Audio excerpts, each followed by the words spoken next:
आज आपण बोलणार आहोत की मंदिरात ठेवलेले कलशातील पाणी का इतके महत्त्वपूर्ण आहे आणि त्याचा योग्य प्रकारे उपयोग कसा करावा। तसेच आपण हेही जाणून घेणार आहोत की मंदिरात कलश कोणत्या धातूचा असावा, पितळ, तांबे किंवा काही वेगळे। अनेक लोक या संदर्भात नकळत चुका करतात आणि नंतर त्यांना पश्चात्ताप करावा लागतो। या व्हिडिओमध्ये आम्ही तुम्हाला सांगू की या चुका कशा टाळाव्यात, कारण त्यामुळे नुकसान होऊ शकते। मंदिरात एक कलश पाणी नेहमी योग्य प्रकारे ठेवले पाहिजे। आता घरच्या दिव्याबद्दल बोलूया। तुम्ही तांबे, लोखंड, पितळ, कांसे, स्टील किंवा मातीचा दिवा ठेवावा का? योग्य दिव्याची निवड न केल्यासही घरात अडचणी निर्माण होऊ शकतात। दिव्याच्या वातीची निवडही महत्त्वाची आहे। कच्चा कलावा योग्य आहे का, की रुई किंवा सुती दोरा योग्य राहील? या छोट्या छोट्या गोष्टींकडे दुर्लक्ष केल्याने पितृदोष, क्षणदोष, कालसर्प दोष किंवा गरिबी यासारख्या समस्या उद्भवू शकतात। मित्रांनो, जर तुम्ही हा व्हिडिओ मध्येच सोडण्याचा विचार करत असाल तर तुम्ही आताच सोडू शकता। पण कृपया लक्षात ठेवा, जर तुम्ही लक्ष्मी मातेला अपमानित करत असाल तर हे तुमच्यासाठी शुभ राहणार नाही। आता अनेक लोक हा प्रश्न विचारतात की मुख्य दरवाजावर पाणी शिंपडण्याची योग्य वेळ आणि पद्धत काय आहे? हे स्नानानंतर करावे का, की स्नान न करता देखील करता येईल? आणि झाडू लावण्याआधी पाणी शिंपडावे का, की नंतर? अजून एक प्रश्न जो अनेकदा विचारला जातो तो म्हणजे मासिक पाळीच्या दरम्यान मुख्य दरवाजावर पाणी शिंपडता येईल का, किंवा दीपदान करता येईल का? मुख्य दरवाजावर पाणी अर्पण करताना ते आतल्या बाजूने करावे की बाहेरच्या बाजूने? फ्लॅट किंवा भाड्याच्या घरात राहणारे लोकही विचारतात की मुख्य दरवाजावर दीपदान आणि पाणी शिंपडण्याची योग्य पद्धत काय आहे। आजचा व्हिडिओ याच प्रश्नांच्या उत्तरांवर आधारित आहे। सर्वप्रथम आपण हे जाणून घेऊया की घराच्या बाहेर आणि आत दिवा लावण्याचे काय फायदे आहेत। विशेषतः घराच्या बाहेर दिवा लावल्याने होणारे 5 मोठे फायदे तुम्हाला अचंबित करू शकतात। भगवंताच्या पूजेमध्ये दिवा लावण्याचे महत्त्व सर्वांनाच माहिती आहे। हिंदू धर्मात देशी तूप किंवा मोहरीच्या तेलाचा दिवा लावणे अत्यंत शुभ मानले जाते। तसेच तिळाच्या तेलाचा दिवाही लावला जातो। पण भगवंतासमोर दीप लावणे केवळ पूजा करण्याचा एक प्रकार नाही, तर घराच्या आत आणि बाहेर दीप लावल्याने अनेक फायदे होतात। दिवा लावल्यानंतर केवळ सकारात्मक ऊर्जा निर्माण होत नाही, तर 5 मोठे फायदेही मिळतात। तर चला जाणून घेऊया। नंबर 1, पृथ्वीवरील अंधकार दूर होतो। घरात दिवा लावल्याने केवळ घरातील अंधकार दूर होत नाही, तर तो नकारात्मक ऊर्जाही घराबाहेर टाकतो। जिथे दिवा लावला जातो तिथे सकारात्मक ऊर्जा वास करते। स्वाभाविक आहे की जिथे सकारात्मक ऊर्जा असेल तिथे भगवंताचेही वास असतो। म्हणून संध्याकाळ होण्यापूर्वी दिवा लावणे शुभ मानले जाते। तेलाने जळणाऱ्या दिव्याचा परिणाम तो विझल्यानंतरही अर्धा तास टिकतो, तर शुद्ध देशी तुपाचा दिवा वातावरणाला सुमारे 4 तास सकारात्मक ठेवतो। नंबर 2, दिवा लावण्याचा वैज्ञानिक लाभ। जेव्हा घरात शुद्ध तूप किंवा मोहरीच्या तेलाचा दिवा लावला जातो तेव्हा त्याच्या धुरामुळे घराच्या वातावरणात सात्विकता येते। हा धूर हानिकारक कणांना नष्ट करतो आणि वातावरण शुद्ध बनवतो। नंबर 3, सुख समृद्धीचा वास। ज्या घरात भगवंतासमोर दीप लावला जातो तिथे माता लक्ष्मीची कृपा कायम राहते। अशा घरात सुख समृद्धीचा वास असतो। दिवा पूर्व दिशेला ठेवल्यास व्यक्तीचे दीर्घायुष्य वाढते आणि उत्तर दिशेला ठेवल्यास धन संपन्नता वाढते। दिवा केवळ घरातील अंधकार दूर करत नाही, तर आपल्या जीवनालाही प्रकाशाच्या दिशेने घेऊन जातो। नंबर 4, आजार दूर करण्यास मदत। घरात दिवा लावल्याने आजार आसपास फिरकत नाहीत आणि कुटुंबातील सर्व सदस्यांना आरोग्य लाभ मिळतो। विशेषतः जर दिव्यासोबत एक लवंग जाळली गेली तर त्याचा परिणाम दुप्पट होतो। हे त्वचेशी संबंधित आजार दूर करण्यासही मदत करते। नंबर 5, शुभ शक्तींना आकर्षित करणे। सनातन धर्मानुसार ज्या घरात सकाळ संध्याकाळ दीप लावला जातो तिथे कधीही अंधकार राहत नाही। असे घर शुभ शक्तींना आकर्षित करते। जळणारा दिवा शुभ शक्तींना चुंबकासारखा खेचतो, जो घरासाठी अत्यंत लाभदायक असतो। तर मित्रांनो, आता जाणून घेऊया की मुख्य दरवाजावर पाणी शिंपडण्याची योग्य वेळ आणि पद्धत काय आहे। जर तुम्ही मुख्य दरवाजावर पाणी अर्पण करत असाल तर हे लक्षात ठेवा की झोपण्यापूर्वी पाणी एका पात्रात भरून ठेवावे। तुम्ही कोणतेही पात्र वापरू शकता, जसे तांबे, पितळ, स्टील किंवा चांदीचे। जर गंगाजल उपलब्ध असेल तर थोड्या प्रमाणात टाका आणि नंतर शुद्ध पाण्याने पात्र भरा। जर गंगाजल नसेल तर फक्त शुद्ध पाणीही पुरेसे आहे। हे पाण्याने भरलेले पात्र आपल्या घराच्या स्वयंपाकघरात ठेवा। सकाळी उठून हे पाणी मुख्य दरवाजावर शिंपडा।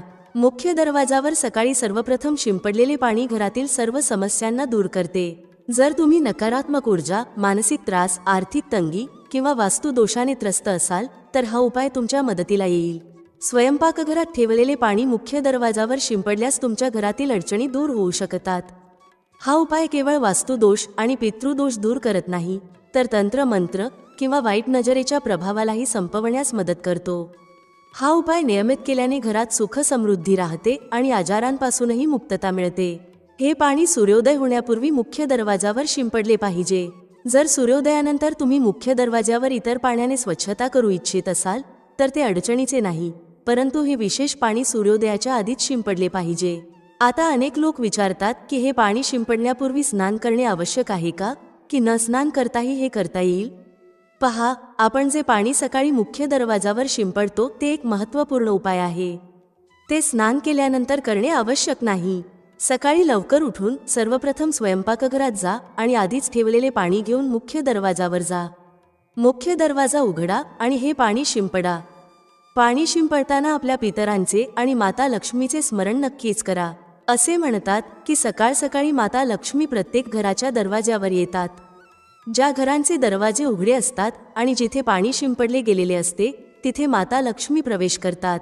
पाणी शिंपडताना आपल्या मनात माता लक्ष्मीला प्रार्थना करा, हे माता लक्ष्मी कृपया माझ्या घरात प्रवेश करा. मी तुमचे स्वागत करण्यास तयार आहे. त्यानंतर पितरांचे स्मरण करा, कारण घराच्या दाराच्या उंबरठ्याला पितरांचे वासस्थान मानले जाते. जेव्हा तुम्ही उंबरठ्यावर पाणी शिंपडता तेव्हा पितर प्रसन्न होतात आणि त्यांचे आशीर्वाद तुम्हाला मिळतात. स्नान करणे आवश्यक नाही, तुम्ही स्नान न करताही हे कार्य करू शकता. आता तुमच्या पुढच्या प्रश्नाकडे वळूया. पाणी शिंपडण्याआधी झाडू लावावी का नंतर? याचे उत्तर असे आहे की सकाळी उठल्यानंतर सर्वप्रथम पाणी शिंपडावे, त्यानंतर तुम्ही झाडू लावू शकता. सकाळी उठल्यावर सर्वप्रथम आपल्या हाताच्या तळव्यांकडे पहा आणि माता लक्ष्मीचे स्मरण करा. इच्छित असल्यास पुढील मंत्राचा उच्चार करू शकता. कराग्रे वसते लक्ष्मी, करमध्ये सरस्वती, करमुले तू ब्रह्मा, प्रभाते करदर्शनम. यानंतर दोन्ही हात जोडून देवी देवतांना प्रणाम करा. त्यानंतर हाताने पृथ्वीला स्पर्श करून प्रणाम करा आणि हळूवार आपले उजवे पाय जमिनीवर ठेवा. मग स्वयंपाकघरात जाऊन पाणी घ्या आणि मुख्य दरवाजावर शिंपडा. पाणी शिंपडताना माता लक्ष्मी आणि पितरांचे स्मरण अवश्य करा. त्यानंतर तुम्ही घरात जाऊन आपली दिनचर्या जसे की झाडू लावणे, स्नान करणे इत्यादी सुरू करू शकता. आता काही लोक विचारतात की पाणी शिंपडल्यानंतर मुख्य दरवाजाची स्वच्छता करता येईल का? होय, तुम्ही तसे करू शकता. आधी स्वयंपाकघरात ठेवलेले पाणी मुख्य दरवाजावर शिंपडा. त्यानंतर अतिरिक्त पाणी घेऊन मुख्य दरवाजा चांगल्या प्रकारे झाडू किंवा पाण्याने धुवू शकता. काही लोक विचारतात की जर ते फ्लॅट किंवा भाड्याच्या एका खोलीत राहत असतील तर पाणी शिंपडणे आणि दीपदान कुठे करावे? याचे उत्तर असे आहे की जिथे तुम्ही राहता त्याच जागेच्या मुख्य दरवाजाला महत्त्व द्या. म्हणजे ज्या दरवाजावर तुमचे नाव लिहिले आहे किंवा नेमप्लेट आहे तिथेच पाणी शिंपडा आणि दीपदान करा. जर तुमच्याकडे एकच खोली असेल तर त्या खोलीच्या दरवाजाला मुख्य दरवाजा समजून तिथेच हा उपाय करा. आता पुढचा प्रश्न असा आहे की मासिक पाळीच्या काळात मुख्य दरवाजावर पाणी शिंपडता येईल का आणि दीपदान करता येईल का? पाणी शिंपडण्यासाठी मासिक पाळीचा काहीही परिणाम होत नाही, तुम्ही पाणी शिंपडू शकता. पण दीपदान हे कर्मकांड पूजेचा एक भाग आहे जो शुद्धतेशिवाय करता येत नाही. याचा अर्थ असा आहे की मासिक पाळी संपल्यानंतरच दीपदान करावे. याशिवाय काही लोक विचारतात की मंदिरात पाणी ठेवणे आवश्यक आहे का आणि ठेवलेले पाणी काय करावे? तर शास्त्रानुसार घराच्या मंदिरात एक कलश पाणी ठेवणे खूप आवश्यक आहे. पाणी ऊर्जा साठवते. जेव्हा तुम्ही पूजा करता, मंत्र जपता किंवा देवाला प्रार्थना करता तेव्हा या सर्व ऊर्जांचा त्या पाण्यात समावेश होतो. याच कारणामुळे मंदिरात पाणी ठेवणे आवश्यक आहे. सकाळच्या पूजेदरम्यान एक कलश पाणी मंदिरात ठेवा आणि दिवा लावा. हे अग्नी आणि जलाच्या संतुलनाचे प्रतीक आहे. पूजेनंतर या पाण्याचा उपयोग शुभ कार्यांसाठी करा, जसे की झाडांना घालणे किंवा घरात शिंपडणे. हे सकारात्मक ऊर्जा वाढवते. सकाळच्या पूजेदरम्यान आपण मंदिरात पाणी ठेवतो. दुसऱ्या दिवशी सकाळी जेव्हा तुम्ही पूजा करायला जाता तेव्हा सर्वप्रथम त्या पाण्याचा उपयोग करा. तुम्ही संपूर्ण घरात त्या पाण्याचा शिंपडाव करू शकता. हे पाणी तुमच्या घराला शुद्ध करते कारण ते सकारात्मक ऊर्जेने भरलेले असते. त्यामुळे अनेक रोग दूर होतात आणि घरात नकारात्मक ऊर्जेचा प्रवेश होत नाही. जर तुम्ही नियमितपणे या पाण्याचा शिंपडाव करत असाल तर तुमच्या घरातील समस्या हळूहळू संपतात. काही वेळा लोक तक्रार करतात की औषधं प्रभावी ठरत नाहीत. अशा परिस्थितीत जर औषधांसोबतच रुग्णाला या पाण्याला पिण्यास दिले तर औषधं लवकर परिणाम करू लागतात. याच्याप्रमाणे जर कुटुंबात सतत वाद आणि भांडणं होत असतील तर कुटुंबातील सर्व सदस्य हे पाणी थोडं थोडं पिऊ शकतात.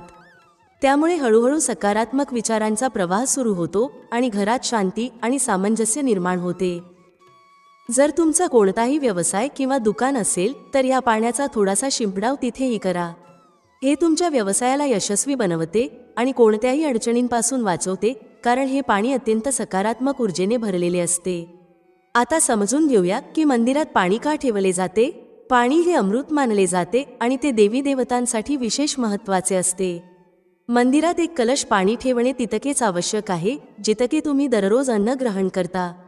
जेव्हा आपण देवाची पूजा करतो तेव्हा तांबे किंवा पितळच्या भांड्यात एक कलश पाणी ठेवलं पाहिजे.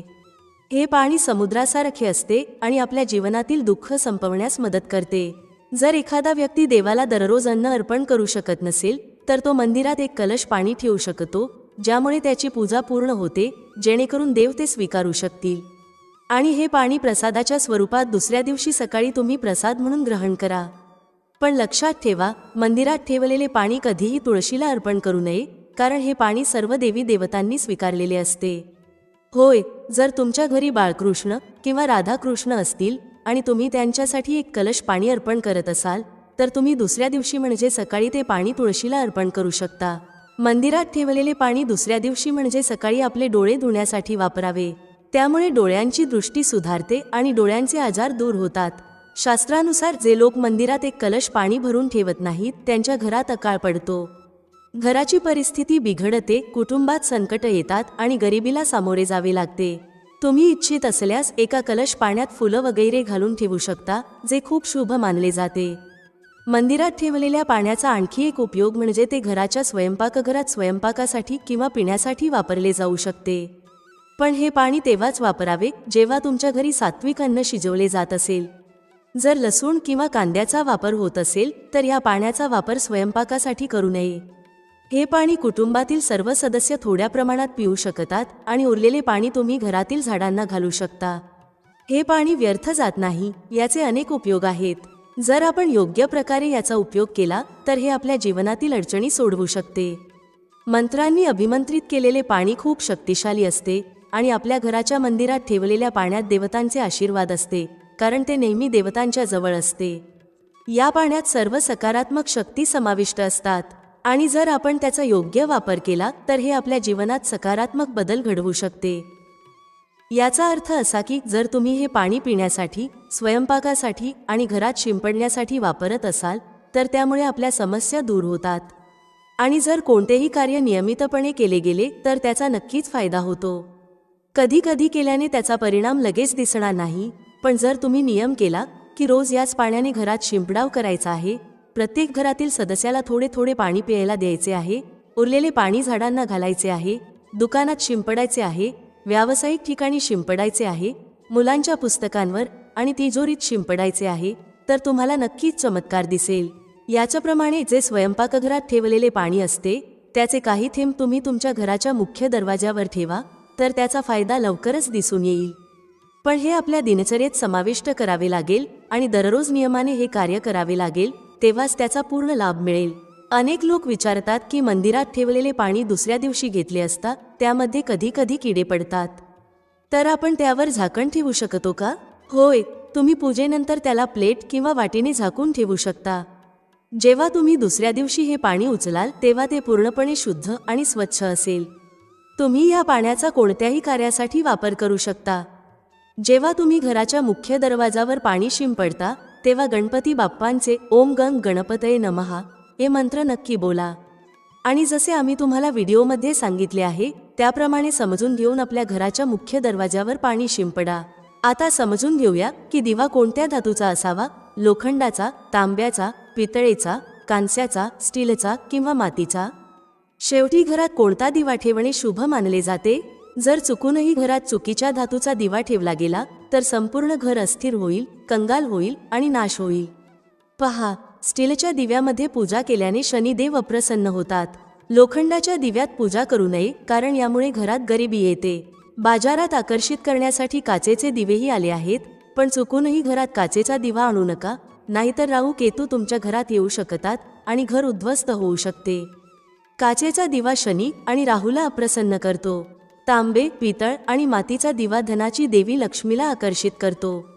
घरात कोणताही अन्य प्रकारचा दिवा ठेवणे योग्य मानले जात नाही. पितळ आणि मातीचे दिवे शुभ आणि मंगलकारी मानले जातात, कारण हे शनी, राहू आणि केतूला प्रसन्न ठेवतात, तसेच मंगळ ग्रहाचा प्रभावही कमी करतात. कच्च्या कलावा आणि रुईने जळणारा दिवा सर्वोत्तम असतो. जे लोक सुती दोऱ्याने हातावर बांधण्याची वात तयार करतात, त्यांच्या घरात समस्या आणि गरिबी येऊ शकतात. रुई आणि कच्च्या कलाव्याचा दिवा शुभ मानला जातो. आता समजून घेऊया की मंदिरात घंटी का वाजवली जाते. शंकराच्या मंदिरात घंटी वाजवण्याचा उद्देश काय आहे? टाळ्या का वाजवल्या जातात? शास्त्रानुसार जेव्हा तुम्ही मंदिरात किंवा घरात घंटी वाजवता, तेव्हा शिव महापुराण, लिंग पुराण आणि विष्णू पुराणमध्ये सांगितले आहे की घंटीचा नाद होताच जितकी तीर्थयात्रा होत आहे, जितक्या साधना केल्या जात आहेत, जितके जप आणि तप केले जात आहे आणि जितकी दाने दिली जात आहेत, त्या सर्व पुण्यांचे फळ त्या क्षणी तुमच्या खात्यात जमा होते. आता मंदिरात टाळ्या वाजवण्याचे महत्त्वही समजून घ्या. जेव्हा लोक भजन करत असतात, साधनेत असतात, अभिषेक करत असतात किंवा पूजेत मग्न असतात, तेव्हा 3 वेळा टाळ्या वाजवल्याने त्यांचे संपूर्ण पुण्य आपल्या खात्यात जमा होते, ज्यामुळे आपले भाग्य उजळते. एक महत्त्वाची गोष्ट म्हणजे घरात गरुड घंटीचा नाद करणे अत्यंत शुभ मानले जाते. पण मुलांना खेळ म्हणून घंटी देऊ नये, कारण घंटीचा नाद करताना सर्वांचे पुण्य आपल्या खात्यात जमा होते. त्यामुळे घंटीचा नाद केवळ पूजा आणि भजनाच्या वेळीच करावा, याला खेळ किंवा खेळण्यासारखे न मानावे. मंदिरात घंटी वाजवण्याची पद्धतही महत्त्वाची आहे. ती नेहमी प्रेम आणि श्रद्धेने वाजवली पाहिजे, जोरजोरात नाही. अनेक वेळा लोक मंदिराचे पट बंद झाल्यावरही घंटी वाजवतात, ज्यामुळे पाप लागते. जर भगवान मंदिरात विश्रांती घेत असतील तर त्यावेळी घंटी वाजवणे अत्यंत पाप मानले जाते. मंदिर बंद झाल्यावर घंटीला दोरीने बांधले जाते, जेणेकरून ती वाजणार नाही. घंटी वाजवण्याचा सर्वात शुभ वेळ सकाळी 4 वाजल्यापासून 11 वाजेपर्यंत असतो, कारण हा काळ अत्यंत मंगलकारी असतो. याशिवाय संध्याकाळी 6 वाजल्यापासून रात्री 11 वाजेपर्यंत देखील घंटी वाजवली जाऊ शकते. रात्री 12 वाजल्यानंतर मंदिराचे पट बंद केले जातात आणि देवी देवता विश्रांती घेतात. त्यावेळी घंटी वाजवणे पुण्याऐवजी पापाचे कारण बनू शकते. मित्रांनो, आजची माहिती तुम्हाला कशी वाटली? कृपया कमेंट करून आम्हाला कळवा. जर तुम्ही माता लक्ष्मीचा सन्मान करत असाल तर एक लाईक नक्की करा आणि आमच्या चॅनेलला सबस्क्राईब करून कमेंटमध्ये जय माता लक्ष्मी नक्की लिहा. व्हिडिओ पाहिल्याबद्दल धन्यवाद. भेटूया पुढील व्हिडिओमध्ये एका नवीन चर्चेसह. तुम्हा सर्वांचे मनःपूर्वक आभार. श्री स्वामी समर्थ. जय श्री राम, जय श्री हनुमान, जय श्री कृष्ण, जय माता लक्ष्मी.